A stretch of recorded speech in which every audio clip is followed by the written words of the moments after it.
ప్రేమగల మా పరలోక తండ్రి, మహాపరిశుద్ధమైన దేవ, అనుగ్రహించిన ఈ యొక్క శ్రేష్టమైన ధనికమైన సమయం కొరకు హృదయపూర్వకంగా మిమ్మల్ని స్థుతిస్తున్నాం ఆయన.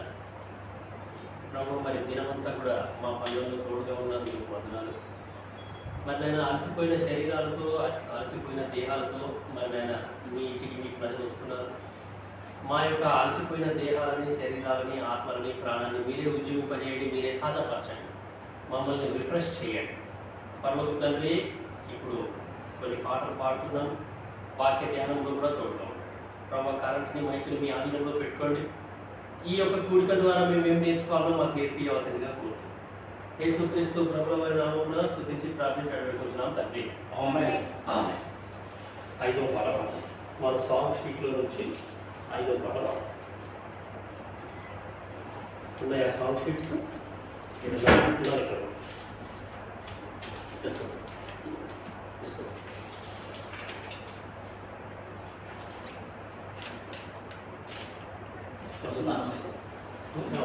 నీకు అవ్వండి లేదా? తీసుకో అంటే వాళ్ళు ఇంటే పెట్టేసండి. 5వ పాట వాడు.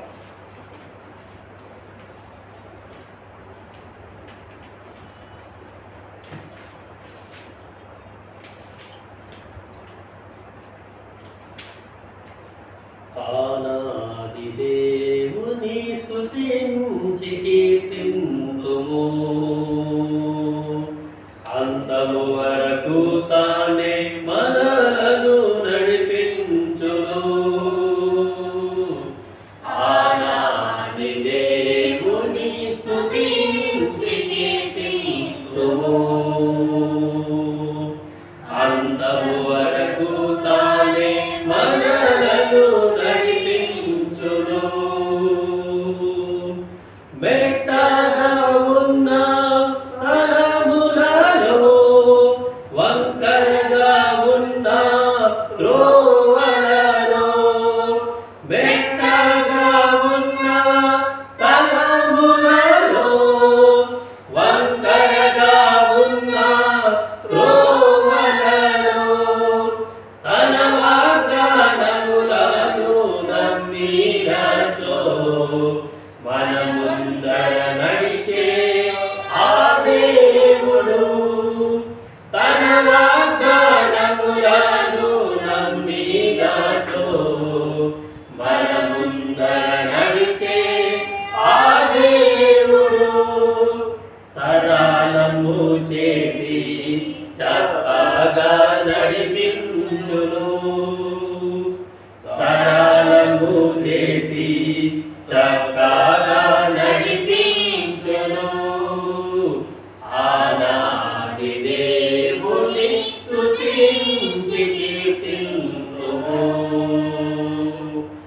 అంతము వరకు తానే మనలను నడిపించును.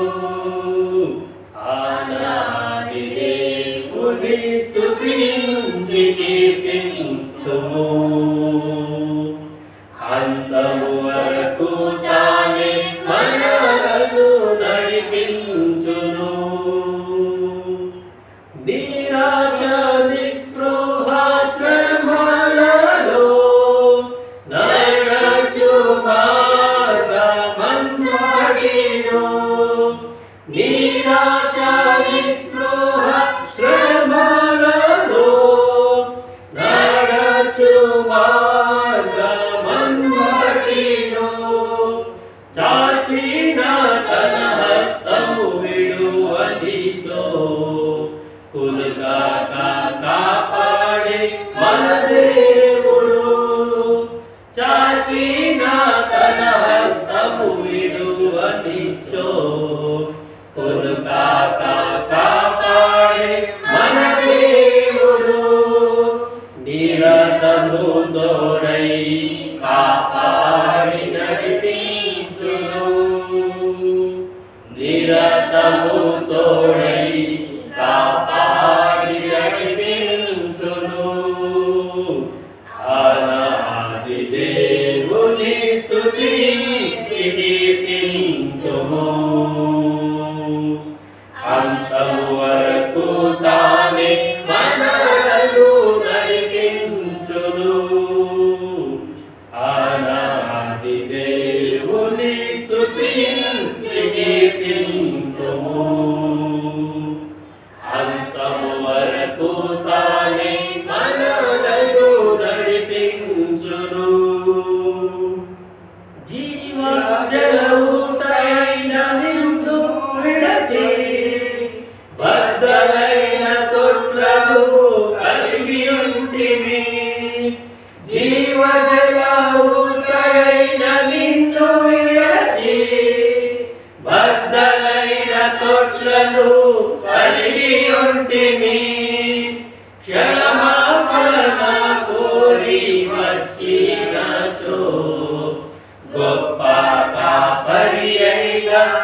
నడిపించును. ఆనాది దేవుని స్తుతించి కీర్తింతుము. అంతము వరకు తానే మనలను నడిపించును. ఆనాది దేవుని స్తుతించి కీర్తింతుము. అంతము వరకు తానే మనలను నడిపించును. నాలుగో పాట పాడు. Visiting song number 4. నాలుగో పాట పాడు.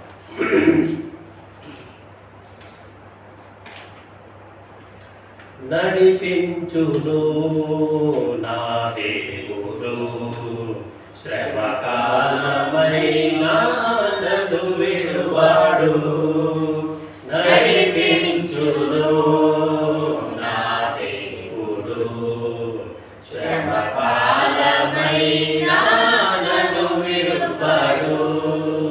యోర్దానులెదురైన ఎరికోను ముందున్న యోర్దానులెదురైన ఎరికోను ముందున్న ఎన్నాడు నిన్ను ఎడబాయడు. యేసుని ప్రేమ విడనాడడు. ఎన్నాడు నిన్ను ఎడబాయడు. యేసుని ప్రేమ విడనాడడు. నడిపించును నా దేవుడు శ్రమకాలమైనా నన్ను విడువడు.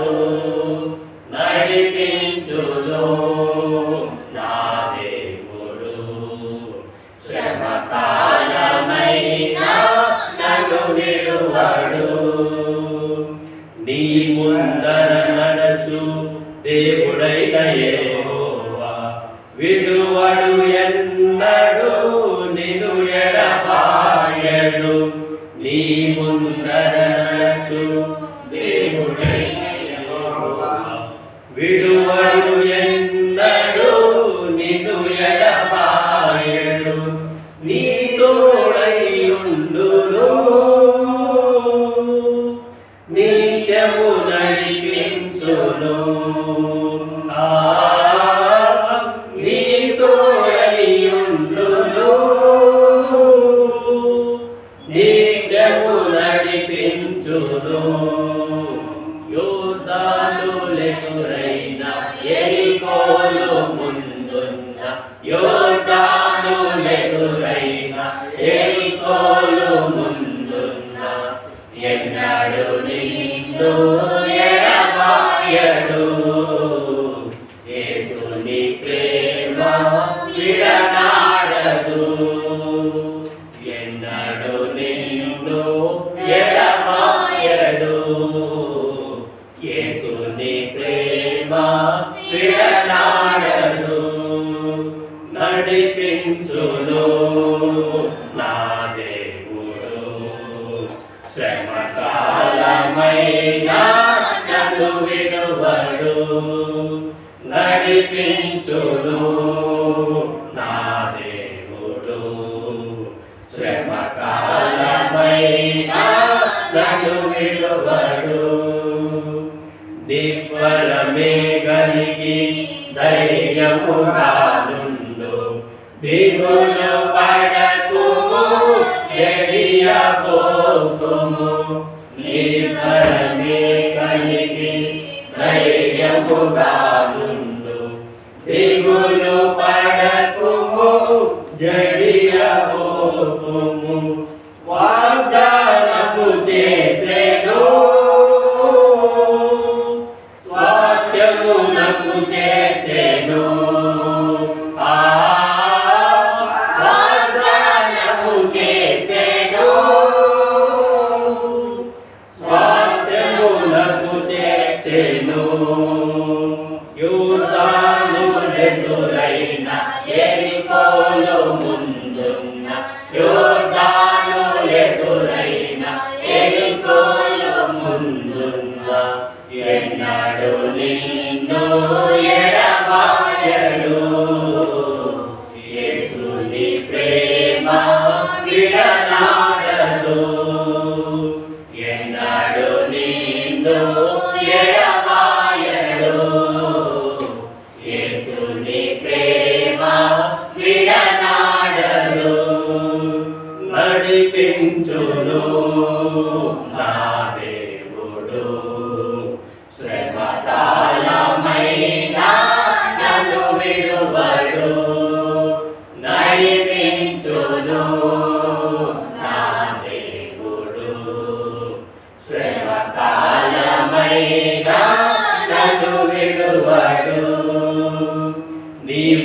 నడచు మార్గములో అడుగు పెట్టు దేశములో తడబడనీయక నిన్ను నడిపించును. నీవు నడచు మార్గములో అడుగు పెట్టు దేశములో తడబడనీయక నిన్ను నడిపించును. యేసే తోడుండును, ఎంతో హెచ్చించును.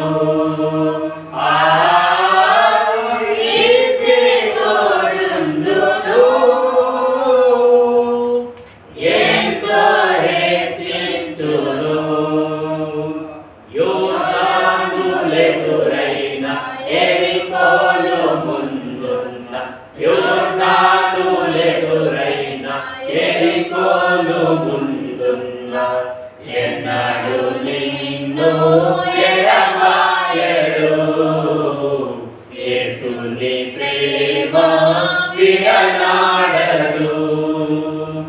ఎన్నడు నిన్ను ఎడబాయడు. యేసుని ప్రేమ విడనాడదు. నడిపించును నా దేవుడు, శ్రమకాలమైన నన్ను విడువడు. నడిపించును నా దేవుడు, శ్రమకాలమైన నన్ను విడువడు. దీనములన్నింగా ఎవడు నీ ఎదుట నిలువలేడని గెలువలేడని. నీ దినములన్నింగా ఎవడు నీ ఎదుట నిలువలేడని గెలువలేడని వాగ్దానము చేసెను. వాస్తవముగా చేసెను. వాగ్దానము చేసెను. వాస్తవముగా చేసెను. యోర్దానులెదురైన ఎరికోలు ముందున్న యోర్దానులెదురైన ఎరికోలు ముందున్న ఎన్నడు నిన్ను ఎడబాయడు. యేసుని ప్రేమ విడనాడదు. ఎన్నడు నిన్ను ఎడబాయడు. యేసుని ప్రేమ విడనాడదు. నడిపించును నా దేవుడు, శ్రమకాలమైన నన్ను విడువడు. నడిపించును నా దేవుడు, శ్రమకాలమైన నన్ను విడువడు. సింహాసన మధ్య మందుండు గొర్రెపిల్ల జీవ జలముల బుగ్గకు నడుపును. సింహాసనముందు యందుండు గొర్రెపిల్ల జీవ జలముల బుగ్గకు నడుపును. కన్నుల ప్రతి బాష్పము కరముల చేతులు చూను. కన్నుల ప్రతి బాష్పము కరముల చేతులు చూను. యోర్దానులెదురైన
దేవుడైనా యెహోవా నీవు నడుచు మార్గమంతటిలో నీ దేవుడైనా యెహోవా నీకు తోడై యుండును నీకు తోడై యుండును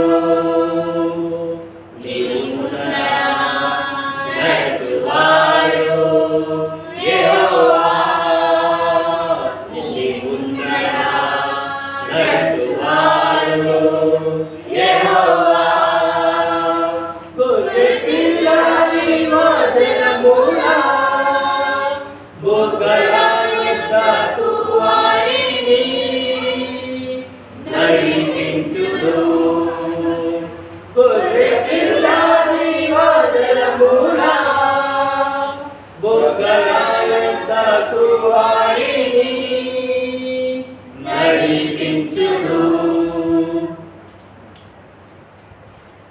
ద్వితీయోపదేశకాండము 31:8. మిమ్మల్ని మీరు ఏమి డిస్టర్బ్ చేసుకోకండి. కొద్దిసేపు మీ సెల్ ఫోన్స్ని స్విచ్ ఆఫ్ చేసి అనుకోండి, దేవుడు మిమ్మల్ని ఆశీర్వదిస్తారు. సో మీరందరూ బైబిల్ స్టడీకి వచ్చినారు, చాలా సంతోషం. మీరు వచ్చిన వాక్యం కోసం కదా, వాక్యం కోసం కాదు. ఈ వాక్యం ముఖ్యమా, సెల్ ఫోన్లో ఉన్న వ్యక్తి ముఖ్యం? Who is priority? కొద్దిసేపు, సరేనా? కొద్దిసేపు మీ సెల్ ఫోన్ పక్కన పెట్టేసేయండి. పోయిన వారు కూడా సెల్ ఫోన్ కోసం చాలా డిస్టర్బ్ అయింది. So please, it's my request. ద్వితీయోపదేశకాండము 31:8.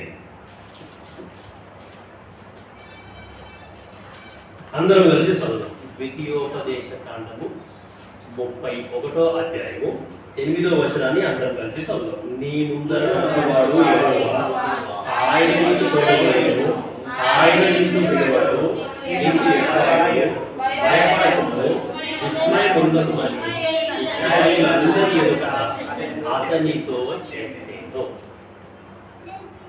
ఊరుకున్నాను. ఈ యొక్క అంశాన్ని మనం స్టార్ట్ చేసినాము. ఈ యొక్క అంశాన్ని మనం కొనసాగిస్తూ ఉన్నాము. ఈ యొక్క అంశాన్ని ఆరంభించి మనం ఏం చూస్తున్నాము అంటే, దేవుడు ముందుగా నడిచిన సందర్భాలు ఏమేమయ్యి, ఏ ఏ సందర్భాలలో దేవుడు ముందుగా నడిచినాడు, ఆయననే ముందుగా నడిచి ఆయన ప్రజలైనటువంటి వారికి ఎటువంటి విజయాన్ని అనుగ్రహించినాడు అనే సంగతులు మనము కొన్ని చూస్తూ వస్తున్నాం గత కొద్ది వారాలుగా. సో అట్లా పోయిన వారం మనం ఏం చూసామంటే యెహోషాపాతు చాలా గొప్ప రాజు ఆయన. సో నిజం చెప్పాలంటే రాజులు అంటే మనకు బోలెడంత గర్వం ఉంటుంది, బోలెడంత అహంకారం ఉంటుంది. నేనే కింగ్ని, నాకంటే మించినోడు ఇంకొకటి లేడు. ఫరో రాజు, ఆయన ఎవరు? ఫరో రాజు. ఆయన యెహోవా ఎవడు అన్నాడు మోషే. నేను ఈ ప్రజలను పంపియనీకే యెహోవా ఎవడు? ఎవడో మన తెలంగాణలో చెప్పాలంటే ఎవడాడు? సవాల్ విసిరేండి అనమాట. సో రాజులు అంటే వాళ్ళంతా వాళ్ళు తగ్గించుకోవడం చాలా రేర్. కానీ యెహోషాపాతు మాత్రం ఇట్లా ప్రాబ్లం వచ్చింది, ఈ సమస్యని మేము ఎట్లా ఎదుర్కోవాలి, ఈ సమస్య నుండి మమ్మల్ని విడిపించే వ్యక్తి ఎవరు అని దేవుని దగ్గర విచారణ చేయడానికి ఆయన వెళ్ళినాడు. ప్రజలందరూ ఊరంతా చాటింపు చేసినాడు. ఆయన రాజ్యంలో ఉన్న ప్రజలందరికీ చాటింపు చేసినాడు. అందరూ ఉపాధి ప్రార్థన రండి, ఎవ్వరు ఇళ్లలో పొయ్యిముట్టియకూడదు, రాజుగారు ఆజ్ఞాపించినారు, అందరూ రండి అంటే బోలెడంత మంది వచ్చారు. సో యెహోవా దగ్గర విచారణ చేసినాడు. యెహోవా దగ్గర విచారణ చేసిన తర్వాత ఉపవాస ప్రార్థన చేసినాడు. ఉపవాస ప్రార్థన చేసిన తర్వాత ఆ ప్రార్థనకి జవాబుగా దేవుడు ఏం చేస్తాడంటే, వాళ్ళ మధ్యలోనే ఒక లేవీయుడు ఉంటాడు. ఆ లేవీయుని ద్వారా మాట్లాడతాడు అనమాట. మీరంతా యుద్ధానికి వెళ్ళిపోండి, బయలుదేరి వెళ్ళిపోండి, ఈ యుద్ధాన్ని మీరు పోరాడరు, నేనే పోరాడతాను, మీరు జస్ట్ ఊరగా నిల్చుండి చూడండి అని అంటాడు. సో కాబట్టి మనం చూసినాం 2వ దినవృత్తాంతములు 20వ అధ్యాయంలో మనం చూసినాం పోయిన వారం మొత్తం. సో కాబట్టి ఆ యొక్క యుద్ధంలో దేవుడు తానే వాళ్ళకంటే ముందుగా ఆ యొక్క బ్యాటిల్ ఫీల్డ్లోకి వెళ్ళిపోయి మాటుగాండ్లను పెట్టి ఆ యొక్క శత్రు సైన్యాన్ని అంతటినీ దేవుడు సంహరించేస్తాడు. వాళ్ళ యొక్క వెండి నగలు, బంగారు నగలని దోసుకోనికనే మూడు దినాలు పట్టిందన్నమాట.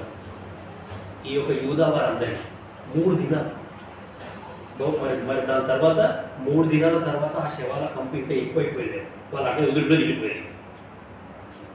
సో కాబట్టి దేవుడు అంటే నువ్వు నేను ఎలాంటి పరిస్థితి ఎదుర్కొంటున్నా సరే నువ్వు నేను భయపడాల్సిన అవసరం అసలు లేదే లేదు. ఈ యొక్క దేవుడు మనకు ముందుగానే ఉన్నాడు. జీవం గల సజీవుడైన దేవుడు మన ముందుగానే ఉన్నాడు. ఎటువంటి పరిస్థితులు మనకు వస్తున్నాయో ఆయనకు తెలుసు, ఎటువంటి పరిస్థితి మనం ఎదుర్కోబోతున్నామో ఆయనకు తెలుసు. ఆ యొక్క పరిస్థితిని మనం ఎదుర్కొంటామా ఎదుర్కోమా, ఈ ఈ ఈ యొక్క సిచ్యువేషన్ ఈ వ్యక్తికి వచ్చినప్పుడు ఈ వ్యక్తి నా మీద ఆధారపడతాడా పడ్డా, నా దగ్గర విచారణ చేస్తాడా చెయ్యడా అనేది దేవుడు చూస్తాడు అంతే. సో కాబట్టి అట్లా యెహోషాపాతు చాలా గొప్ప విజయాన్ని ఆయన పొందుకున్నాడు. సో దేవుడు మాకు వాగ్దానం ఇచ్చేసినాడు, మేము ఈ యుద్ధం గెలిచినాము అనే సంతోషంతో ఆయన ఏం చేస్తాడంటే స్తుతిస్తూ పోతారు వాళ్ళు. అరే శ్రమ వస్తుంది, శత్రువులు వస్తున్నారు, వాళ్ళు మనల్ని మింగేస్తారేమో అన్న భయం కూడా వాళ్ళ లోపల వెళ్ళిపోయింది. ఆ భయాన్ని కూడా పక్కన పడేసి ఆయన ఏమంటే స్తుతిస్తూ పోతాం, స్తుతించుకుంటా పోతాం. ఆయన యొక్క స్తుతికి ప్రతిఫలంగా దేవుడు దిగొచ్చి ఆ యొక్క యుద్ధాన్ని ఎంతో అద్భుతంగా అక్కడ సరే ఈరోజు ఇంకో సందర్భం, దేవుడు ముందుగా నడిచిన సందర్భాలలో ఇంకో సందర్భము ఆదికాండము 24వ అధ్యాయం. చూడండి, ఆదికాండము 24వ అధ్యాయము మొదటి 7 వచనాలు చదువుతాం. మనందరికీ బాగా తెలిసింది ఈ సందర్భం, మనందరికీ చాలా బాగా తెలుసు, చాలా బాగా పరిచయం. మొదటి 7 వచనాలని మనం అందరం కలిసి చదివితే మంచిగా ఉంటుంది, కానీ మార్చి చదువుతాం. ఫస్ట్ వచనం నేను చదువుతా, సెకండ్ వచనం మీరు చదవండి. ఆదికాండము 24వ అధ్యాయము మొదటి 7 వచనాలు. ఫస్ట్ వచనం నేను చదువుతా, సెకండ్ వచనం మీరు చదవండి. అట్లా 7వ వచనాన్ని మాత్రం అందరం కలిసి చదువుతాం, సరేనా? కూర్చోండి. అవి వల్ల పాత్రలు కాదు, అందులో నీళ్ళు కాకపోతే ఈ బాటిల్ ఈ బాటిల్ వాటర్ గ్లాసెస్.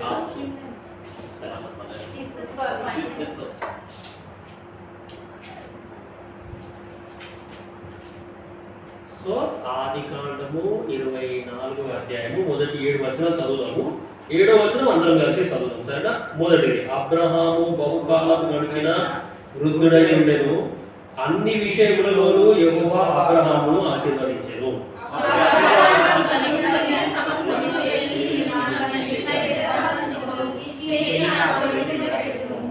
మూడవ వచనం, నేను ఎవరి మధ్య కాపురం ఉన్నానో ఆ కనానీయుల కుమార్తెలలో ఒకదానిని నా కుమారునికి పెళ్లి చేయక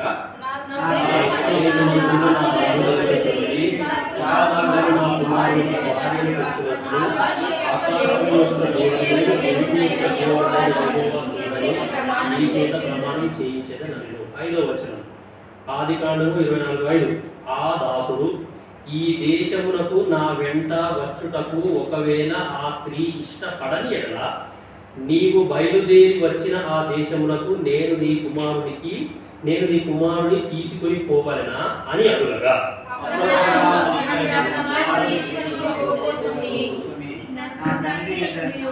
నా తండ్రి ఇంట నుండి నేను పుట్టిన దేశం నుండి నన్ను తెచ్చి నాతో మాట్లాడి నీ సంతానమునకు ఈ దేశం ఇచ్చేదని ప్రమాణం చేసి నాతో చెప్పిన పరలోకపు దేవుడకు యెహోవా తన దూతను నీకు ముందుగా పంపును, అక్కడ నుండి నీవు నా కుమారునికి భార్యను తీసుకొని వచ్చెదవు.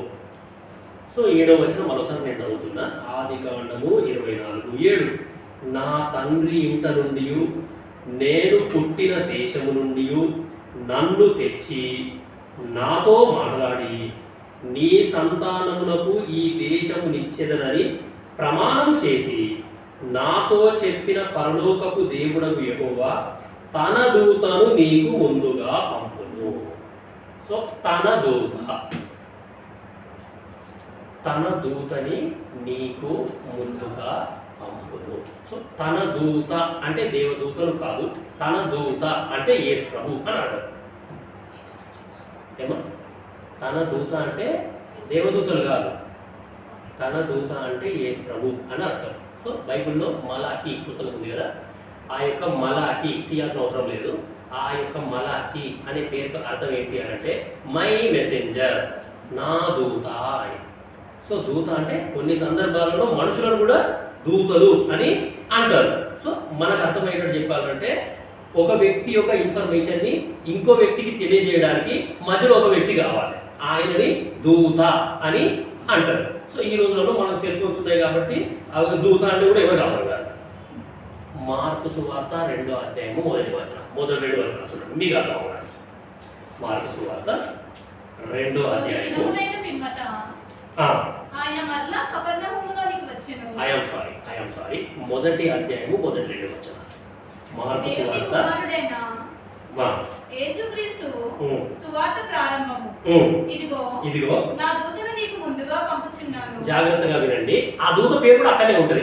నా దూతను నీకు ముందుగా పంపుచున్నాను, అతడు నీ మార్గమును సిద్ధపరచును. నీ మార్గమును సిద్ధపరచును. ప్రభు మార్గమును సిద్ధపరచుడి, ఆయన త్రోవను సరళం చేయుడని అరణ్యంలో కేక వేయుచున్న ఒకరి శబ్దము అని ప్రవక్త అయిన యేషయా చేత వ్రాయబడినట్టు బాప్తిజమిచ్చి యోహాను అరణ్యంలో ఉండి పాప క్షమాపణ నిమిత్తము మారు మనస్సు విషయమైన బాప్తిజం ప్రకటించుచూ వచ్చెను. అది సో ఇప్పుడు అంటే యేసుక్రీస్తు ప్రభుల వారి కంటే ముందే ఒక దూతను పంపిస్తున్న ఈ లోకానికి అని ఎప్పుడో యెషయా ప్రవక్త ద్వారా దేవుడు తెలియజేసినాడంట. సో ఇప్పుడు ఆ దూత పేరు కూడా అన్నే ఉన్నది. ఎవరు ఆ దూత అని అంటే బాప్తిజం ఇచ్చే యోహాను. సో కాబట్టి దూత అంటే యెహోవా దూత, లేకపోతే దేవుని దూత. ఈ దూత అనే మాట వాక్యంలో ఆయా సందర్భాలను బట్టి ఆయా వ్యక్తులని అట్లా పిలిచినారు. సో ఇప్పుడు యోసేపు దగ్గరికి మరియమ్మ దగ్గరికి కూడా దూత వచ్చినాడు. ఆ దూత పేరు గబ్రియేలు. మనందరికీ బాగా వాడు దూత. ఆ దూత వేరు, బాప్తిజం ఇచ్చే యోహాను దూత వేరు, ఇప్పుడు మనం చదివిన 24:7 ఈ దూత కూడా వేరు. కాబట్టి దూత అనే మాటని వాక్యంలో అట్లా వాడుతూ వచ్చినారు. సో మనకు అర్థమయ్యే విధానంలో చెప్పాలి అంటే దూత అంటే ఇన్ఫర్మేషన్ పాస్ ఆన్ చేసేవాళ్ళు, దేవుని యొక్క మాటలని ఇతరులకి తెలియజేసే వాళ్ళని దూతలు అని అన్నారు. సో అందుకే చిన్న ప్రవక్తలు, పెద్ద ప్రవక్తలు వాళ్ళంతా ఎవరు అని అంటే దూతలు వాళ్ళు. పాత నిబంధన కాలంలో దేవుడు డైరెక్ట్ మనుషులతో మాట్లాడలేడు, మధ్యలో ఒక మీడియేటర్ ఉన్నాడు. ఆ యొక్క మీడియేటర్, ఆ మధ్యవర్తినే దూత, దేవుని మాటని ప్రజలకి తెలియజేసే దూత. సో కాబట్టి ఇప్పుడు 24వ అధ్యాయము 7వ వచనం మనం చదివినాము. ఇక్కడ దేవుని దూత, ఇక్కడ దూత అంటే యేసు. సో ఇప్పుడు ఎలియాజరు ఉన్నాడు, అబ్రహాం ఉన్నాడు, ఇస్సాకు ఉన్నాడు, దాని తర్వాత ఎలియాజరు, దాని తర్వాత సరే రెబెకా. ఈ సందర్భం మనందరికీ బాగా తెలుసు. సో దేవుని వాక్యాన్ని ఎప్పుడైనా సరే మనము ఇప్పుడు ఆత్మయుగంలో ఉన్నాం. మనం ఇప్పుడు ఆత్మయుగంలో ఉన్నాం. ధర్మశాస్త్ర యుగం అయిపోయింది, అజ్ఞాన కాలం అయిపోయింది. సో పాత నిబంధన కాలపు యుగం కూడా అయిపోయింది. ఇప్పుడు మనము నూతన నిబంధన కాలంలో ఉన్నాం. అండ్ దట్టు ఆత్మయుగం అని అంటాం. ఇప్పుడు మనం ఉన్నది ఆత్మయుగం. పరిశుద్ధాత్మ దేవుడు మన మధ్యలో ఉన్నాడు. సో ప్రతిదీ కూడా నువ్వు నేను ఆత్మీయంగా అర్థం చేసుకోవాలా. ఇప్పుడు మనం ఒక సందర్భాన్ని చదివినాం. ఈ సందర్భంలో ఇది చాలా పెద్ద ఛాలెంజ్. అబ్రహాము అంటే పరలోకపు తండ్రి అని అర్థం. పరలోకపు తండ్రికి ఆయన సాదృశ్యం. దాని తర్వాత ఇస్సాకు యేసుక్రీస్తు ప్రభుల వారికి సాదృశ్యం. దాని తర్వాత రెబెకా సంఘానికి సాదృశ్యం. దాని తర్వాత ఎలియాజరు పరిశుద్ధాత్మ దేవునికి సాదృశ్యం. ఈ 4 మాటలు గుర్తుపెట్టుకోండి. ఈ సందర్భాన్ని నేను ఇప్పుడు ఎక్స్ప్లెయిన్ చేసేటప్పుడు ఈ 4 మాటలు గుర్తుపెట్టుకోండి. అబ్రహాము తండ్రి అయిన దేవునికి సాదృశ్యం, ఇస్సాకు యేసుక్రీస్తు ప్రభుల వారికి సాదృశ్యం, రెబెకా సంఘానికి, మనందరము రెబెకా అన్నమాట. ఇప్పుడు రెబెకా సంఘానికి సాదృశ్యం. దాని తర్వాత ఎలియాజర్ పరిశుద్ధాత్మ దేవునికి సాదృశ్యం. సో ఇప్పుడు అబ్రహాము ఆయన యొక్క దాసుని పిలిచి ఆ యొక్క దాసునికి చెప్పినాడు, నా కుమారుడికి నేను పెళ్లి చేయాలి, నా కుమారుడికి నేను పెళ్లి చేయాలా, కాబట్టి ఆ యొక్క కుమారుడికి భార్యను నువ్వు తీసుకొని రావాలి. కుమారుడు తండ్రి అయిన దేవుడు కూడా ఇప్పుడు అదే ఇప్పుడు మనం దాని కొరకే సిద్ధపడుతున్నాం. తండ్రి అయిన దేవుని కోరిక కూడా యేసుక్రీస్తు ప్రభుల వారికి పెళ్లి చేయాలా. అది ఎవరితో చేయాలా అంటే సంఘముతోని చేయాలి. సో కాబట్టి మన మధ్యలో ఎవరున్నారు ఇప్పుడు? పరిశుద్ధాత్మ దేవుడు. సో ఇప్పుడు ఆ పరిశుద్ధాత్మ దేవుని యొక్క పని ఏంటి అని అంటే ఈ యొక్క భార్యని, సంఘము అనే ఈ యొక్క భార్యని ఆ యొక్క పరిశుద్ధాత్మ దేవుడు ఏం చేస్తాడు అంటే సిద్ధం చేస్తున్నాడు. చాలా చాలా వాక్యాన్ని అర్థం చేసుకునే విధానం కూడా ఇదే. మనము వాక్యాన్ని ఇట్లనే అర్థం చేసుకోవాలా. ఇప్పుడు చూడండి, ఈ సందర్భం మనందరికీ బాగా తెలుసు. ఎవరైనా తెలియని వాళ్ళు ఉన్నారా? ఈ సందర్భం అందరికీ తెలుసు.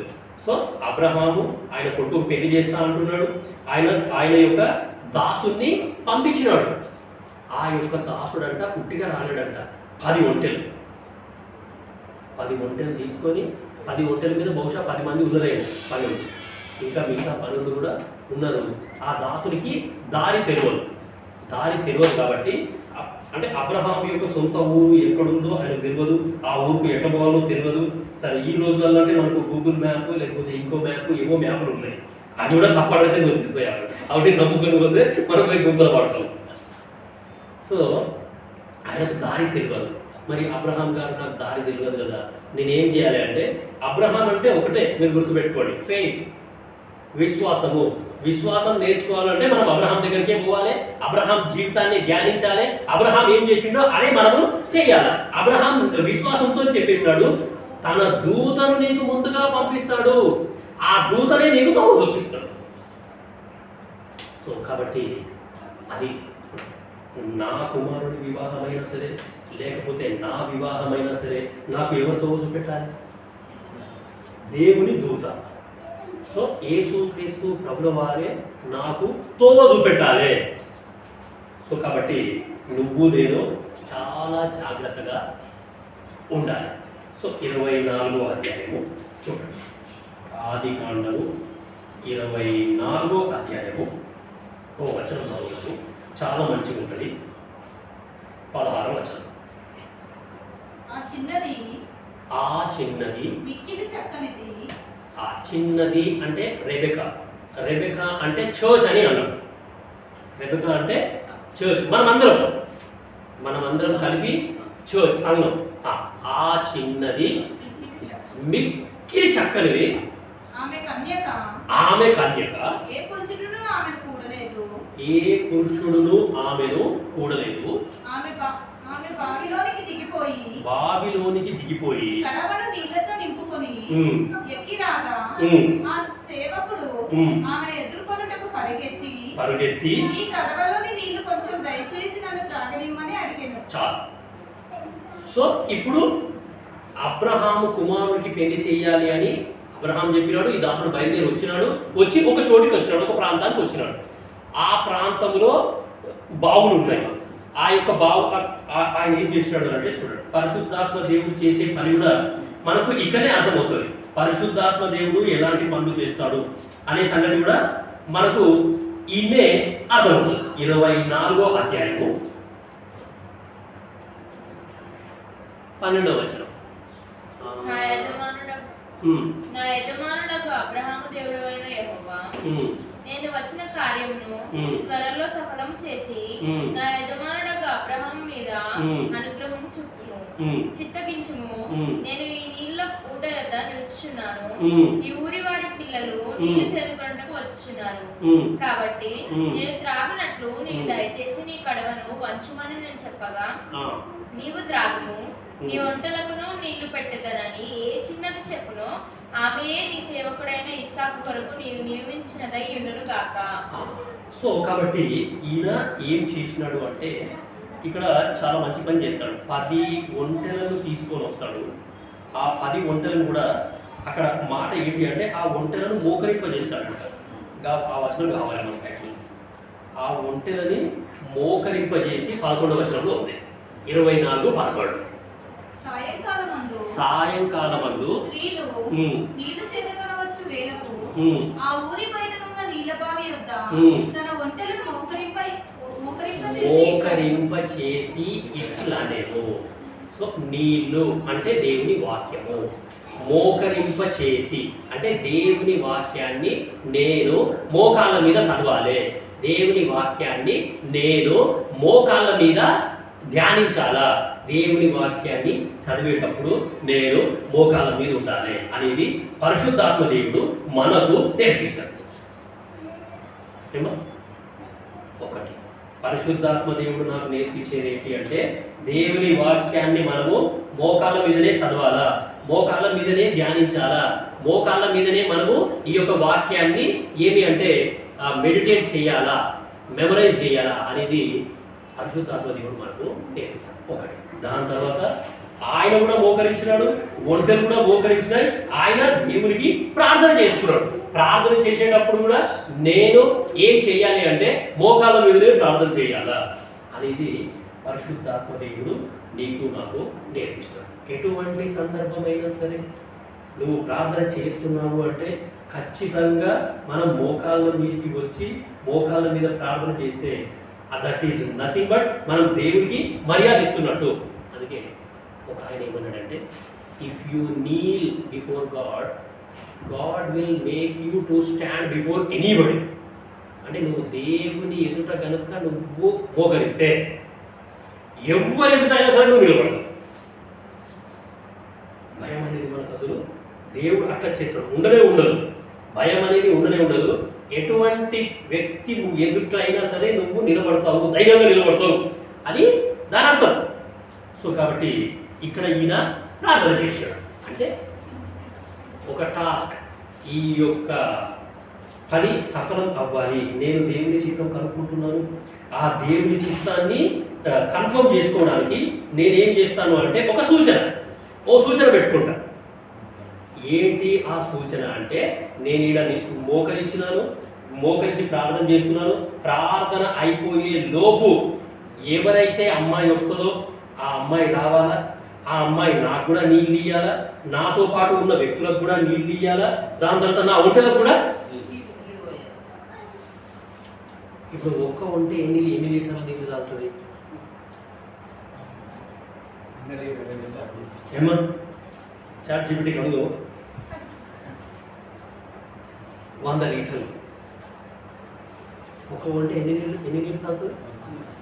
100 లీటర్లు. సో ఒక్క ఒంటె 100 లీటర్ల నీళ్ళు తాగుతుంది అంటే అక్కడ ఎన్ని ఒంటెలు ఉన్నాయి? 10 ఒంటెలు ఉన్నాయి. 10 ఒంటెలకి ఇది చాలా పెద్ద టాస్క్ కదా. 10 ఒంటెలకి ఇప్పుడు నీళ్లు పెట్టాలి. ఆయనకు కూడా నీళ్ళు, ఈ సూచన ఎట్లా ఉన్నదో చూడండి. ఆయనకు కూడా నీళ్ళు ఇవ్వాలి, ఆయనతో పాటు ఉన్న వాళ్ళకు కూడా నీళ్ళు ఇవ్వాలి, అండ్ ఒంటెలకు కూడా. ఒక్క ఒంటె 100 లీటర్ల నీళ్లు తాగుతుంది అంటే 10 ఒంటెలు 1000 లీటర్ల నీళ్లు. సరే, మరి ఈ రోజు అంటే మనం ఇట్లా స్విచ్ చేసినామంటే నీళ్ళు వచ్చేస్తుంది. ఆ రోజులలో అట్లా కాదు కదా, చేదుకోవాలి బయటకించి. మరి ఇప్పుడు 1000 లీటర్లు చేదాలంటే ఎంత ఒప్పుకుందా? ఇప్పుడు రెబెకా అంటే ఏమన్నా మనం, నీళ్ళంటే ఏమన్నా? దేవుని వాక్యాన్ని ఇతరులకు మనం ఏం చేయాలి? షేర్ పోయాలి. జీవజల నదులు, జీవజలాన్ని, సంఘం అనేది జీవజలాన్ని ఇతరులకి, అన్యులైనటువంటి వారికి పంచాలా. ఆ పంచేటప్పుడు ఓపిక అనేది నాకు లేదు, నేను అలసిపోయినాను, నా వల్ల అవ్వట్లేదు అనే మాటలు గుర్తుపెట్టుకోండి. ఇటు చూడండి 24 15వ వచనం చదువుతున్నా నేను. అతడు మాటలాడుట చాలింపక ముందే అబ్రహాము సహోదరుడైన నాహోరు భార్యయగు మిల్కా కుమారుడైన బెతుయేలుకు పుట్టిన రిబ్కా కడవ భుజము మీద పెట్టుకొని వచ్చెను. ఆ చిన్నది మిక్కిలి చక్కనిది, ఆమె కన్యక, ఏ పురుషుడును ఆమెను కూడలేదు. ఆమె ఆ బావిలోనికి దిగిపోయి కడవను నీళ్లతో నింపుకొని ఎక్కి రాగా, అంటే ఆ బావికి మెట్లున్నాయి, ఆ మెట్ల మీద నుంచి దిక్కుంటూ పోవాలా. దాని తర్వాత మళ్ళా ఆ నీళ్లు నింపుకొని నీళ్లు భుజం మీద పెట్టుకొని ఆమె ఆ భుజం నీళ్లు మోయాలా, ఆమె బరువు మోయాలా, మళ్ళీ పైకి రావాలి. దాని తర్వాత చూడండి 17వ వచనం. ఆ సేవకుడు ఆమెను ఎదుర్కొనుటకు పరుగెత్తి. నీ కడవలో నీళ్లు కొంచెము దయచేసి నన్ను త్రాగనిమ్మని అడిగాను. అందుకు ఆమె, అయ్యా త్రాగుమని చెప్పి త్వరగా తన కడవను చేతి మీదికి దించుకొని అతనికి త్వరగా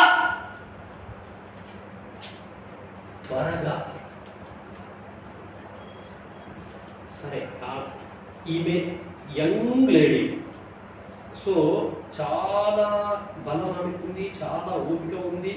ఆమె ఎవరు ఎంత పని చెప్పినా సరే ఆమె చేస్తుంది. అలుపు అనేది లేకుండా ఆమె చేస్తుంది. సంఘం అనేది ఇట్లనే ఉండాలి, చాలా స్ట్రాంగ్గా ఉండాలా, చాలా యాక్టివ్గా ఉండాలా. ఎవరు ఏ పని చెప్పినా సరే నేను వద్దనకుండా చేస్తా, నాకు దేవుడు బలం ఇస్తాడు. దానికంటే ముందు ఆమె చాలా పవిత్రంగా జీవించేది. సో నీళ్ళ కడవ ఆమె భుజం మీదనే మోస్తుంది. నీళ్ళు అనేవి ఆ బైబిల్ బ్యాగ్ని ఆమెతోనే మోస్తున్నాను. ఈ వాక్యం అనేది నన్ను పవిత్రపరుస్తుంది, నన్ను పవిత్రంగా చూసుకుంటుంది. లోకంలో ఉన్న చెత్త చెదారం ఏది కూడా నా లోపలికి రానివ్వకుండా ఏం చేస్తుంది అంటే ఈ యొక్క వాక్యము నన్ను పవిత్రపరుస్తుంది. సో అదేవిధంగా ఈ వాక్యాన్ని నేను మోసినప్పుడు ఏమవుతుంది అని అంటే ఈ వాక్యం నన్ను పవిత్రుడుగా చేస్తుంది. ఆ పవిత్రతను బట్టే నాకు బలం వస్తుంది. 20వ వచనం చూడండి, 24-20. త్వరగా గాడిలో తన కడవ కుమ్మరించి తిరిగి చేదుటకు ఆ బావికి పరుగెత్తుకొని పోయి అతని ఒంటెలన్నిటికీ నీళ్లు చేది పోసేను. ఇప్పుడు ఈమె కూడా పరిగెత్తుతున్నది. మన 20 లీటర్స్ వాటర్ క్యాన్ ఉంది కదా మన ఇళ్ళలో కూడా ఉంటాయి. సో అంతే క్యాన్ ఉందని అనుకుంటాం. ఒక క్యాన్కు 20 లీటర్లు అంటే 100 లీటర్లు కావాలంటే 5 సార్లు పోయి రావాలి. ఒక ఒంటె అయిపోయింది. మళ్ళీ 100 లీటర్లు అంటే మళ్ళీ 5 సార్లు పోయి రావాలి. రెండో ఒంటె అయిపోయింది. అది ఒంటె. పొద్దుట సంధి సాయంత్రం దాకా ఆమె అదే పని చేసింది. 9 గంటల సంధి 5 గంటల దాకా మన ఆఫీస్ టైమింగ్స్ అయిన దాకా ఆమె నీళ్లు చేది పోయడం,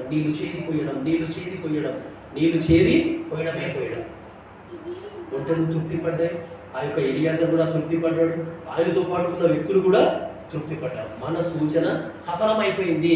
సో సంఘం అనేది ఏం చెయ్యాలి అని అంటే ఆ దేవుణ్ణి సంతోషపరచాలా, యేసుక్రీస్తు ప్రభుల వారిని సంతోషపరచాలా. ఇప్పుడు ఈ సంఘం అనేది యేసుక్రీస్తు ప్రభుల వారితో కలవడానికి వెళ్తుంది. సంఘం అనేది ఎట్లా ఉండాలి అని అంటే ఆ దేవుడు ఎలాంటి వాడో సంఘం కూడా అలాగే ఉండాలా. సో అది ఇక్కడ దేవుని యొక్క కోరిక. 28వ వచనం, 24-28. అంతటా ఆ చిన్నది పరిగెత్తుకొని పోయి ఈ మాటలు తన తల్లి ఇంటి వారికి తెలిపాను. పరిగెత్తుకుంటూ వెళ్తున్నట్టండి. అంటే ఆమెకు అలసటనే రాలేదా? మనుషులకు నీళ్ళు ఇవ్వడం అయిపోయింది, ఒంటెలకు నీళ్ళు ఇవ్వడం అయిపోయింది. దాని తర్వాత సరే మనం ఇంటికి వెళ్దాం అని ఆయన ఒంటెల మీద ఎక్కించుకొని బహుశా తీసుకొని పోయిండే. ఇంటికి పోయేసరికి కూడా పరిగెత్తుకుంటూ పోతుందంట. అలుపు అనేది ఎరగకుండా సంఘం అనేది దేవుని కొరకు అట్లా ప్రయాసపడాలండి. రెబెకా అంటే ఎవరో కాదు, సంఘం. మనమంతా రేపు యేసుక్రీస్తు ప్రభుల వారిని మనము కలుసుకోవడానికి వెళ్తున్నాము. ఆయన ఎట్లయితే ఉన్నాడో మనం కూడా అదే విధంగా ఉండాలి. సో కాబట్టి పరిగెత్తుకొని పోయి వాక్యాన్ని ఇతరులకు ప్రకటించాలి అంటే పరిగెత్తుకుంటూ వెళ్తా. సంఘంలో ఏదైనా కూడిక ఉంది అని అంటే నేను పరిగెత్తుకుంటూ వస్తా, లేకపోతే ఏదైనా పని ఉంది అంటే పరిగెత్తుకుంటూ చేస్తా. నాకు ఏది అంటే దేవుడు బలం అనేది అనుగ్రహిస్తాడు. సో యేసు చూసేది కూడా అదే, హృదయపూర్వకంగా వీళ్ళు చేస్తున్నారా లేదా అనేది దేవుడు చూస్తాడు. సో ఈ సందర్భం చాలా అద్భుతంగా ఉంటుంది, చాలా అద్భుతమైన. మొన్నటి దాకా మనం చూసిన సందర్భాలన్నీ కూడా ఎక్కడో యుద్ధం జరుగుతుంది. ఆ యుద్ధంలోకి దేవుడు పోయినాడు, దేవుడు ఇన్వాల్వ్ అయినాడు, దేవుడు ముందుగా పోయినాడు, శత్రువులను ఓడగొట్టేసినాడు, ఎవరు ఓడగొట్టేసినాడు. కానీ ఇది మాత్రం చాలా అద్భుతమైన సందర్భం, మనకు సంబంధించిన సందర్భం. అండ్ మనల్ని యేసుక్రీస్తు ప్రభుల వారి దగ్గరికి చేర్చే సందర్భం. ఇక్కడ ఎలియాజరు యొక్క పని ఏమీ లేదు, జస్ట్ అమ్మాయిని కనుక్కోవాలా, ఆ అమ్మాయి ఎసుటితో తెలుసుకోవాలా, తెలుసుకొని ఆ యొక్క ఇస్సాకు దగ్గరికి తీసుకొని రావాలా. ఇస్సాకు అంటే యేసుక్రీస్తు ప్రభుల వారికి సాదృశ్యమని మనం అన్నాం. ఇస్సాకు ఏమి అంటే మనం బలర్పించడానికి పోదాము అని అంటే వెళ్ళిపోయాడు. దాని తర్వాత బలిపీఠం మీద పండబెట్టిన తర్వాత ఆయన పడుకున్నాడు. ఆ యొక్క తండ్రికి ఒక్క మాట కూడా అడగలేడంట. డాడీ నువ్వు ఏం చేస్తున్నావు, నన్ను ఎందుకు బలిపీఠం మీద కూర్చోబెట్టినావు, ఇప్పుడు నన్ను నరకేస్తావా, నన్ను చంపేస్తావా? దహన బలి అంటే పార్ట్స్ అన్నీ ఊడదీయాలి. మీకు తెలుసో తెలియదు. దహన బలి అంటే పార్ట్స్ అన్నీ ఊడదీయాలి. సో ఆ దహన బలికి వెళ్ళేటప్పుడు ఇస్సాకు ఏం చేసినాడు అని అంటే భుజం మీద కట్టెలు పెట్టిండ్రంట. ఇస్సాకు భుజం మీద కట్టెలు పెడితే ఆ కట్టెలు మూసుకొని పోయిండాయి. యేసుక్రీస్తు ప్రభువారు నీ కొరకు నా కొరకు ఆ కట్టెల లాంటి సిలువను మోసినాడు. సిలువ అనే బలిపీఠం ఎక్కినాడు యేసుప్రభు. ఆ సిలువ మీద యేసుప్రభు చనిపోయినాడు. ఇస్సాకు తండ్రికి లోబడ్డాడు, ఇస్సాకు బలికి ఇష్టపడ్డాడు, ఇస్సాకు కట్టెలు మోసినాడు. సో అదే విధంగా యేసుక్రీస్తు ప్రభువారు తండ్రి ఇష్టం చేసినాడు, తండ్రి మాటకు లోబడ్డాడు. యేసుక్రీస్తు ప్రభువారు ఆయన బలి అయిపోయినాడు నీ కొరకు నా కొరకు. కాబట్టి ఇస్సాకు అంటే ఎవరో కాదు, సాక్షాత్తు యేసుక్రీస్తు ప్రభువారే. ఇస్సాకు యేసుక్రీస్తు ప్రభువారికి సాదృశ్యము అనే సంగతి మనం ఇక్కడ చూస్తున్నాం. ఇప్పుడు చూడండి ఆదికాండము 24:63. 24:63 సాయంకాలమున ఇస్సాకు పొలములో ధ్యానింప బయలువెళ్ళి కన్నులెత్తి చూచినప్పుడు చాలు. సాయంకాలమున ఇస్సాకు పొలములో ధ్యానిస్తున్నాడు. అబ్రహాం బహుశా అబ్రహాం ఇస్సాకు చెప్పినాడేమో, నీకు పెళ్లి చేస్తా, మన దాసుని పంపించేసినాను అని అంటే ఇస్సాకు ఏం చేసినాడు? పొలంలోకి వెళ్ళి ప్రభువా నీ చిత్తం ఏంది, నీ చిత్తం ఏంది, నీ చిత్తంలో ఉన్న అమ్మాయినే నడిపించు, నీ చిత్తంలో ఉన్న అమ్మాయినే తీసుకొనిరా, నీ చిత్తమే జరగాల, నా వివాహ విషయంలో నీ చిత్తమే జరగాల. ధ్యానిస్తున్నాడు, దేవుని వాక్యాన్ని ధ్యానిస్తున్నాడు, దేవుని చిత్తాన్ని కనుగొంటున్నాడు. పొలము అంటే దేవుని సంఘము అని అర్థం. సో కాబట్టి ప్రియమైన దేవుని బిడ్డలారా, నువ్వు నేను ఏం చేస్తున్నావు? నాకే పెళ్లికి వచ్చిన కొడుకున్నాడు అనుకోండి, ఆ కొడుకు వయసు వస్తూ ఉన్నది, నేనేం చేయాలి? అది పెళ్లి చేయాలా చేయదు? మరి దానికి ఉట్టిగానే ఏదో పాస్టర్ వచ్చిండు, ఆ పాస్టర్కి చెప్పినా ఆయన చూస్తాడో ఇలా. నేను కూడా ఏం చేయాలి? ప్రార్థన చేయాలి. ప్రార్థనాపూర్వకంగా చేస్తేనే అన్నీ అయిపోయాయి, లేకపోతే వస్తే కష్టం. మీ కొరకు ఒక మాట చెప్తా. మా స్థానిక సంఘంలో 5 యంగ్ గర్ల్స్, 5 యవనస్తురాలు, 24-25 ఏజ్ ఉంటుంది వాళ్ళకి. ఆ 24-25 సంవత్సరాలకే కోట్ల చోటు తిరుగుతున్నారు. వాళ్ళ భర్తను డైవర్స్ కేసు వేసాడు అనమాట. ఈ పిల్లలతో మేము ఉన్నాము, ఈ పిల్లతో మేము సంసారం చెయ్యము అని చెప్పి భర్తను కోర్టులో కేసు వేసినారు. కేసు వేస్తే 24 సంవత్సరాల యంగ్ గర్ల్, 25 సంవత్సరాల యవనస్తులు కోట్ల చోటు తిరుగుతున్నారు. సో ఎందుకు అంటే ఆ 5 యంగ్ గర్ల్స్ నా మిస్సెస్ ఫ్రెండ్స్ వాళ్ళు. మా ఫ్యామిలీ ప్రేయర్లో ప్రతిరోజు అవి ప్రార్థన చేసేది. వాళ్ళ పేరు పెట్టి మరీ ప్రార్థన చేసింది. వాళ్ళ కేసులు నడుస్తున్నాయి, దయచేసి వాళ్ళకి న్యాయం చేయు, వాళ్ళ భర్తల హృదయాలు మార్చు, అది మార్చు, ఇది మార్చు అని ఏమేమో ప్రార్థన చేసిందా.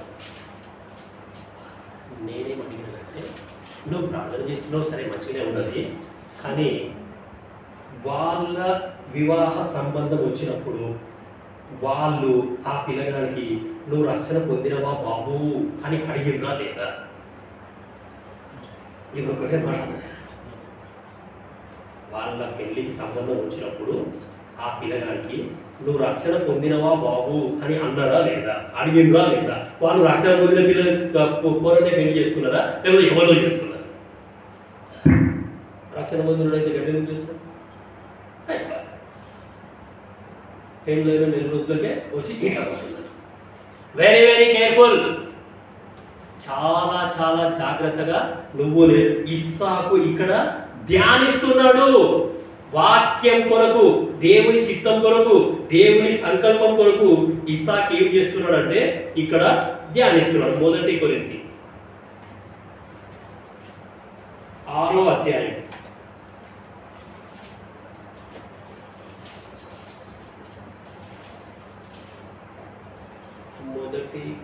రెండో కొరింథీ 6వ అధ్యాయము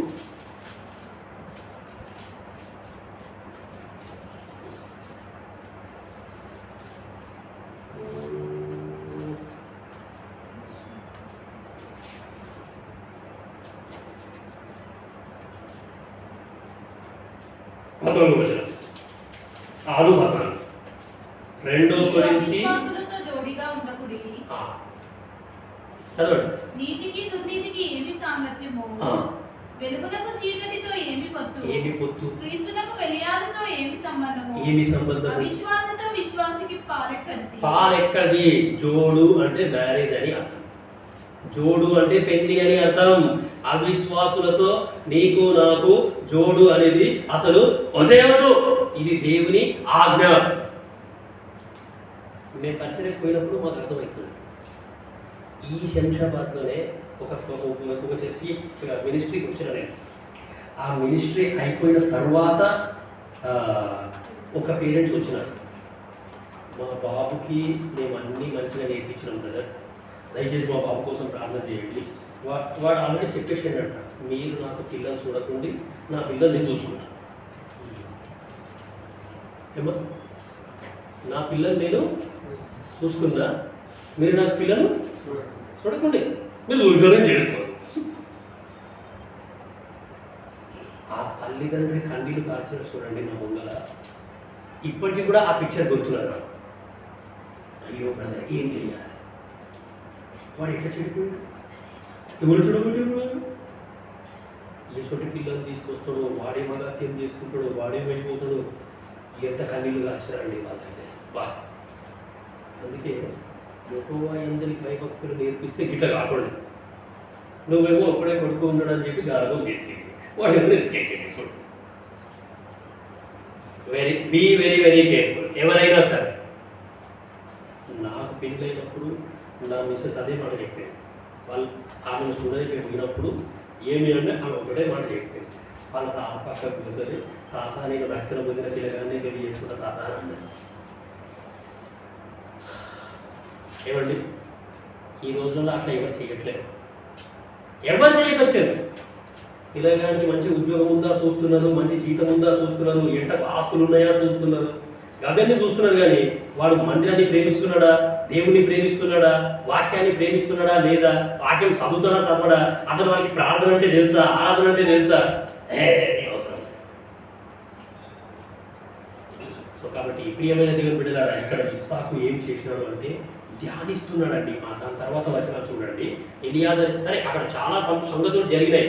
ఎలియాజరు లాబాను దగ్గరికి వెళ్ళినాడు, మాట్లాడినాడు, దేవుడికి నన్ను నడిపించినాడు, దేవుడికి నేను సూచన పెట్టినాను, ప్రార్థన చేసినాను, దేవుని ఆరాధన చేసినాను, దేవాని చిత్తం నాకు చూపించినందుకు వందనాలు అని దేవుడికి ఆరాధన చేసినాను, మొక్కినాను. నేను దేవుడికి మొక్కుట అనే మాట 2 సార్లు వచ్చింది ఆడ. సో కాబట్టి ప్రార్థన చేసినాడు, మోకరించినాడు, పరిగెత్తినాడు, దాని తర్వాత మొక్కినాడు, దేవుణ్ణి ఆరాధన చేసి లాబాన్ దగ్గరికి వెళ్ళి చెప్తున్నాడు, ఓ లాబాన్ గారు చూడండి, నువ్వు లోపలికి రా. సరే ఓకే. అక్కడికి లాబాన్ దగ్గరికి వెళ్ళి చెప్పేసరికి ఏమి అంటే ఆ లాబాన్ కూడా చాలా సంతోషమైపోయింది. అప్పుడు అన్నీ చెప్పిన తర్వాత ఇది దేవుని చిత్తమే, ఇది దేవుని చిత్తమే. సో కాబట్టి మీరు పంపిస్తారా మీ పిల్లలు, ఇది దేవుని చిత్తమే, మీరు పంపిస్తారా పంపియరా అనేసరికి ఆ పిల్లకి అడుగు. చూడండి, ఆ పిల్లకి అడుగు అని అంటున్నారు. 24వ అధ్యాయం.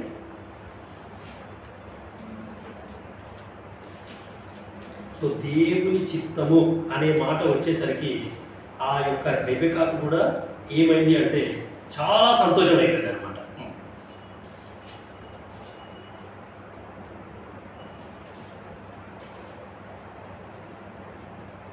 57 చదవండి. వారు ఆ చిన్నదానిని పిలిచి ఆమె ఏమనును అని తెలుసుకొందుమని చెప్పుకొని రిబ్కాను పిలిచి ఈ మనుషునితో కూడా వెళ్ళెదవా ఆమెను అడిగినప్పుడు, ఈ మనుషుడు దేవుని చిత్తం అంటున్నాడు, నేను దేవుని చిత్తం కనుక్కున్నా, నా యజమానుడు ఎసంటోడో నాకు తెలుసు, ఆ యజమానుని కుమారుడు ఎసంటోడో నాకు తెలుసు. సో కాబట్టి నేను దేవుని చిత్తం కనుక్కొని ఇక్కడికి వచ్చినాను, ఈమె నా యజమానుని కుమారుడికి సరితగ్గ భార్య ఈమెనే, షీ ఈజ్ ద రైట్ జోడీ, ఈమెనే కరెక్ట్ కపుల్ అని నేను దేవుని చిత్తం ఇది అన్నప్పుడు రెబెకా ఏమంటుందో చూడండి. ఆమెను అడిగినప్పుడు వెళ్ళేదనను. ఇది దేవుని చిత్తం అయితే నేను కూడా వెళ్తాను, దేవుని చిత్తమే చేస్తాం, దేవుని చిత్తాన్నే మేము కనుగొంటాం. ఇది దేవుని చిత్తం అయితే నేను ఖచ్చితంగా వెళ్తా. ఇప్పుడు ఇస్సాకు రెబెకాను చూసినాడా చూడలేడా? కొన్ని రెబెకా ఇస్సాకును చూసిందా చూడలేదా? మనమైతే అట్లా చేయం కదా. పిల్లలకు పరిసరాలు చూస్తామంటాం, లేకపోతే మాట్లాడతామని అంటాం, ఏమేమో చేస్తాం మనం. కానీ వీళ్ళు ఒకరినొకరు అసలు చూసుకోలేదు. ఆత్మీయంగా అంతే, మనం యేసు ప్రభువుని చూడలేదు, మనం జస్ట్ ఆయన గురించి వింటున్నాము, ఆయన గురించి తెలుసుకుంటున్నాం. ఇక్కడ రెబెకా కూడా అదే చేసింది. నా యజమానుడు ఇలాంటోడు, అబ్రహాం అంటే తండ్రి అయిన దేవుడు అని అన్నాం. తండ్రి అయిన దేవుడు ఇలాంటి వాడు అని పరిశుద్ధాత్మ దేవుడు మనకు చెప్తున్నాడు. ఎలియాజరు అంటే పరిశుద్ధాత్మ దేవుడు. ఆ తండ్రి అయిన దేవుడికి ఒక కుమారుడు ఉన్నాడు, యేసు ప్రభు. ఆ కుమారుడు ఇలాంటి వాడు అని పరిశుద్ధాత్మ దేవుడు మనకు చెప్తాడు. సో పరిశుద్ధాత్మ దేవుడు చేసే పని ఏంటి అంటే, తండ్రి ఎలాంటి వాడో మనకు చెప్తాడు, కుమారుడు ఎలాంటి వాడో మనకు చెప్తాడు, తండ్రి లక్షణాలు ఏమేమో చెప్తాడు, కుమారుడు ఏం చేసినాడో మనకు తెలియజేస్తాడు, గుర్తు చేస్తాడు. ఇటువంటి కుమారుడు మీకు వద్దా? ఇటువంటి కుమారుడితో సహవాసం మీకు వద్దా? ఇటువంటి కుమారుడితో యుగ యుగంలో మీరు ఉండబోతున్నారు, దయచేసి ఆ కుమారుడి దగ్గరికి రండి అని పరిశుద్ధాత్మ దేవుడు మనల్ని ఏం చేస్తాడు అంటే ఇవన్నీ మనకు తెలియజేస్తాడు. ముందు జరగడం. కాబట్టి వారు తమ సహోదరైన రిబ్కాను ఆమె దాదిని అబ్రహాము సేవకుని అతనితో వచ్చిన మనుషులను సాగనంపినప్పుడు వారు రిబ్కాతో మా సహోదరి నీవు వేల వేలకు తల్లి వగుదువు కాక. రిబ్కా అంటే సంఘం. Very good. సంఘం ఏం కావాలి ఇప్పుడు? ఎంతమందికి తల్లి కావాలంటే వేల వేలకు. సో చర్చ్ అనేది ఆల్వేస్ డెవలప్ అవుతూనే ఉండాలా. నూతన ఆత్మలు ఇక్కడ పుడుతూనే ఉండాలి. నూతన జన్మ పొందే వాళ్ళు ప్రతిరోజు ఇక్కడ, ప్రతి వారము ఇక్కడ యాడ్ అవుతూనే ఉండాలి. వేలకు తల్లి కావాలన్నట్టు సంఘం. అందుకే చర్చిలో చర్చ్ ప్రేయర్కి కూడా చాలా ప్రాముఖ్యత ఉంది. చర్చిలో చర్చ్ ఫాస్టింగ్ ప్రేయర్కి కూడా చాలా ప్రాముఖ్యత ఉంది. మరీ ప్రాముఖ్యంగా వాక్కు పరిచర్య అనేది చాలా అద్భుతంగా జరుగుతుంది. సంఘం అనేది డెవలప్ అవ్వాలండి. డెవలప్ అవ్వకపోతే ఎట్లా? ప్రతి ఒక్కరు వాళ్ళ సెల్ఫ్ డెవలప్మెంటే చూసుకుంటున్నారు, మరి చర్చ్ డెవలప్మెంట్ ఎవరు చూడాలి? సో కాబట్టి రిబ్కా ఏం పని చేసిందో ఇప్పుడు మనం కూడా అదే పని చేయాలి.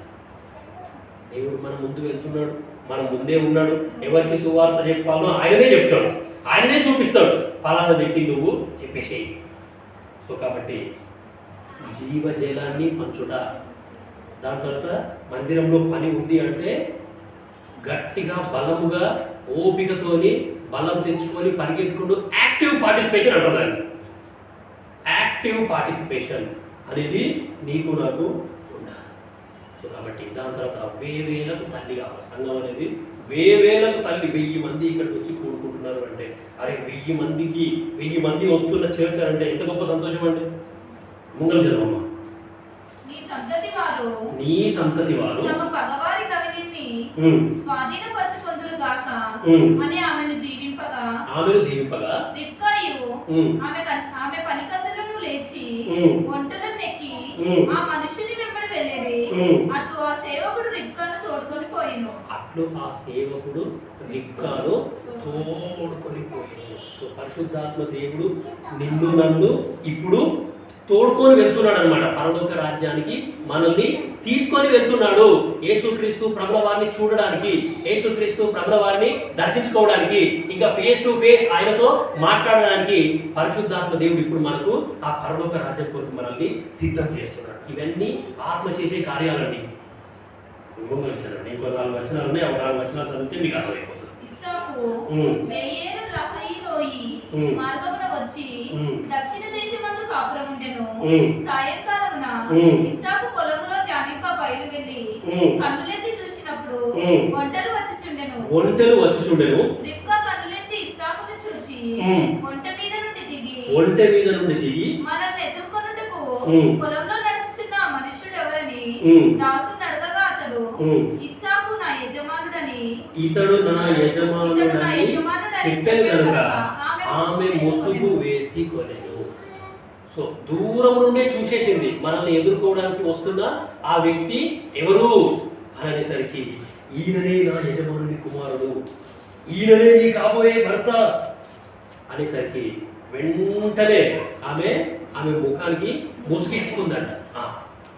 అప్పుడు ఆ దాసుడు తాను చేసిన కార్యములన్నీ ఇస్సాకుతో వివరించి చెప్పెను. అది పరిశుద్ధాత్మ దేవుడు చేసే పని ఏంటి అంటే ప్రతిదీ కూడా మనకు వివరించి చెప్తారన్నమాట.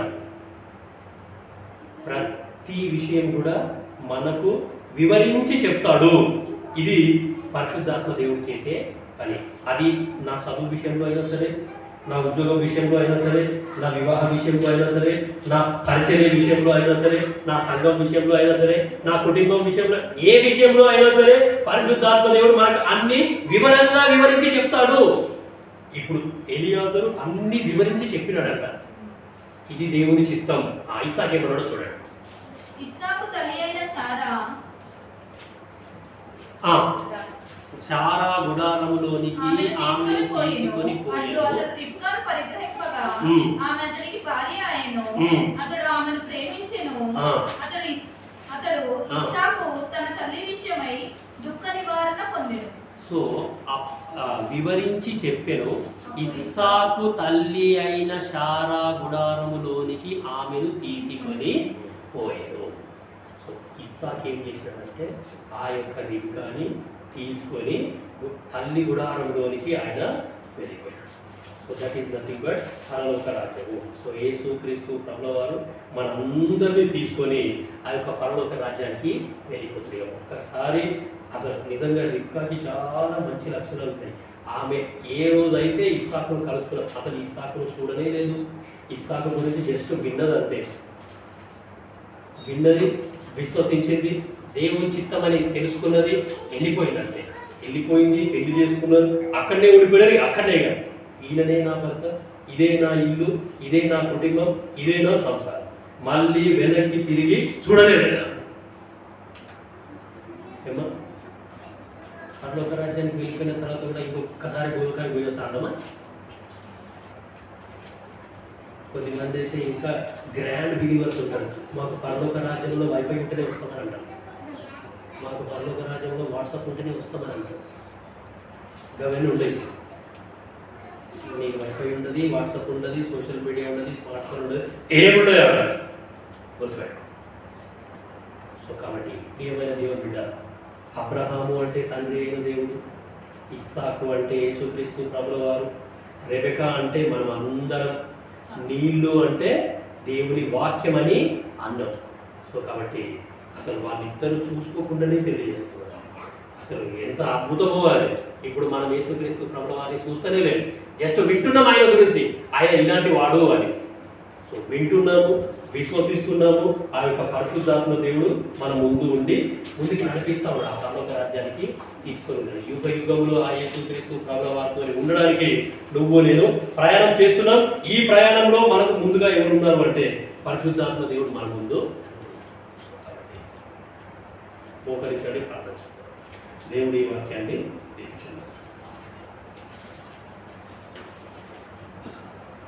ప్రేమల మా పరలోక తండ్రి, మహాపరిశుద్ధమైన దేవ, ఎంతో అద్భుతమైన సమయాన్ని మీరు మాకు అనుగ్రహించినందుకు మీకు మెరుగైన వందనాలు ప్రభువా. మరి పరిశుద్ధాత్మ దేవుడు చేసే కార్యాలు మీరు మాకు వివరించి చెప్పినా మీకు వందనాలు ప్రభువా. మరి పరిశుద్ధాత్మ దేవుడు తండ్రి అయిన దేవుడు ఎలాంటి వాడో చెప్తాడు, యేసుక్రీస్తు ప్రభుల వారు ఎలాంటి వాడో చెప్తాడు, దాని తర్వాత సంఘం ఏం పని చేయాలో చెప్తాడు, అన్నీ వివరించి మాకు నేర్పిస్తాడు. పరలోక తండ్రి, ఆ పరిశుద్ధాత్మ దేవుడే ఇప్పుడు మమ్మల్ని పరలోక రాజ్యానికి సిద్ధపరుస్తున్నాడు. పరలోక తండ్రి మీకు వెళ్ళలేని వందనాలు ప్రభు. మరి అటువంటి అద్భుతమైన ఆత్మీయ మర్మాలు మాకు తెలియజేస్తూ వస్తున్నందుకు మీకు వెళ్ళలేని వందనాలు పరలోక తండ్రి. మరి నాయన ఇస్సాకు, రెబెకా వాళ్ళిద్దరూ మరి నాయన చూసుకోలేదు, మీ చిత్తమని నమ్మినారు, వాళ్ళు వెళ్ళిపోయినారు. పరలోక తండ్రి మీకు వెళ్ళలేని వందనాలు ప్రభువా. మరి మేము కూడా విశ్వసిస్తున్నాం, ఒకరోజు మీరు రానై ఉన్నారు, మేము మిమ్మల్ని కలుసుకోబోతున్నాం ప్రభా. ఎంతో గొప్ప సంతోషం అది, ఎంతో గొప్ప ఆనందం అది. పరలోక తండ్రి మీకు వెళ్ళలేని వందనాలు. అంత గొప్ప రక్షణని, అంత గొప్ప ఆనందాన్ని మీరు నాకు మాకు అనుగ్రహించినందుకు మీకు వెళ్ళలేని వందనాలు. స్థానికంగా ఉన్న విశ్వాసాలను బట్టి స్తోత్రాలు, ఇప్పుడు వచ్చిన విశ్వాసాలను బట్టి స్తోత్రాలు ప్రభువా. మరి నాయన వాళ్ళ ఉద్యోగాలు, వాళ్ళ చేతి పని, వాళ్ళ చదువులని మీరు దీవించండి, ఆశీర్వదించండి ప్రభా. ఈ స్టడీని మేము ఇంకా కంటిన్యూ చేయబోతున్నాం, దయచేసి మాకు సహాయం చేయండి. ఇంకా అనేకులు వచ్చి ఆత్మీయమైన మేలు పొందుకునేలాగా సాయం చేయవలసిందిగా కోరుతూ వెళ్తున్నాం. మీ దీవెన ఆశీర్వాదంతో పంపించండి పరలోక తండ్రి. మమ్మల్ని అందరి మీద హస్తాలకు అప్పగించుకుంటూ మరలా కలుసుకొని కృపను అనుగ్రహిస్తారని నమ్మిస్తూ మీరు అక్కడ ఈ రాత్రి అయితే మేమందరం కూడా ఎత్తబడి గుంపులో ఉండేలాగా సాయం చేయవలసిందిగా కోరుతున్నాం. యేసు నామములో ప్రార్థిస్తున్నాం తండ్రి, ఆమేన్. మన తండ్రి అయిన దేవుని ప్రేమ, యేసుక్రీస్తు ప్రభువు యొక్క కృప, పరిశుద్ధాత్మ యొక్క సహవాసం ఇప్పుడు ఎల్లప్పుడూ సదాకాలం మనతో ఉండి నడిపించును గాక. ఆమేన్. ఆమేన్. అందరికీ ప్రేమ.